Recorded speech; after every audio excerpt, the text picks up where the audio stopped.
Guys, good nun sa lahat ng nagpa-spread ng balita na ang Nipah virus ay pumasok na sa Cagayan de Oro City dito sa Mindanao. Hindi naman talaga totoo yun, kaya ginawa ko tong video na to para mapatunayan, para hindi matakot ang mga tao, lalo na sa mga guro natin, dahil hindi talaga totoo ang mga balita na nakalat na galing sa mga tao.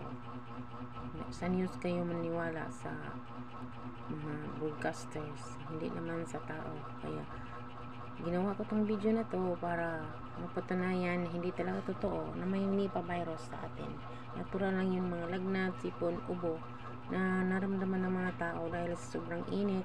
At kapag ang tao ay galing sa init at uminom ng malalamig na tubig, yan ang may idudulot ng ating katawan, magkaroon ng lagnat, fever at flu at saka trangkaso. Yan lang mga kapatid. Salamat. Thank you for watching. God bless us all. Huwag kalimutan magdasal dahil ang Panginoon lang ang nakakaalam sa ating mga buhay-buhay natin.